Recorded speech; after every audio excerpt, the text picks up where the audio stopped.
how much does our sleep affect how healthy we are and our moods and the way our hormones behave, Doc? So sleep is the royal road, as we all know.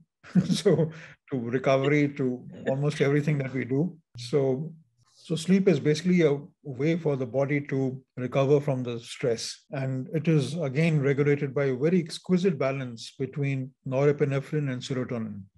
So when you fall asleep in stages into deeper and deeper sleep, and then it's interspersed by dreams in which your brain is technically awake, although you're asleep. That is when there is a norepinephrine release in certain parts of the brain, while the rest of your brain is still deeply unconscious. So this resetting of the neurotransmitters in the brain also resets the hormone levels in the brain. So your steroid levels typically are lowest when you wake up, and then they rise by 10 o'clock or something. So as you face the environment, your stress hormones must go up.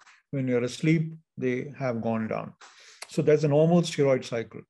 And 40 years ago, people observed that in people who were depressed, this steroid level in the morning tended to be high, obviously showing that there's a fundamental change in the way the neurotransmitters and the endocrine pathways are intersecting with each other. We now know that even the growth hormone or the prolactin levels also circulate during the day, and they are related to how much activity you do. If the sleep is proper, then the brain will go through a cycle of growth hormone release, a cycle of thyroid release, and a low level of steroids, which will provide the best condition for all the long-term repair functions that the hormones are doing to the brain. If that is disrupted, either by using chemicals which will interrupt the dopamine and serotonin, or by just staying awake and being active, then this repairing phase of the brain will not occur properly, and the hormone cycles themselves will get disrupted, giving rise to cumulatively more and more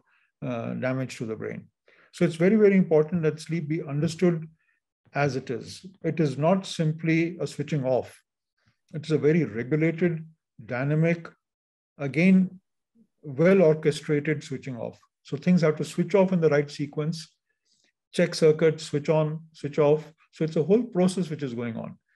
And, disrupting that will obviously have its consequences. What advice do you give people who stay awake the entire night and try to make up for it during the day? Do you think it is going to have some effect in the future?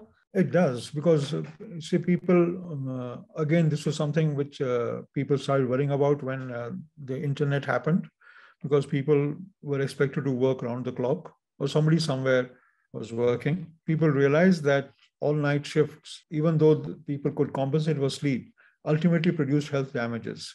So very, very strict rules were built in as to how many weeks you can stay on a night duty and stay awake all night. Because no matter how much you compensate sleep during the day, the cumulative effect of being outside the circadian, being out of sync with the environmental cycle. So the hormone cycles ultimately get tied into the environment. So you have seasonal patterns and you have day and night patterns, because ultimately we are living in the physical world. So the physical world reflects in that. And if your body is out of sync with the physical world, that can also cause problems. At a very practical level, we find that this kind of night owl behavior ultimately does increase risk for certain kinds of psychiatric disorders at a very simple level. So, people who make a lifetime of being more active during the night and less so during the day becomes a problem.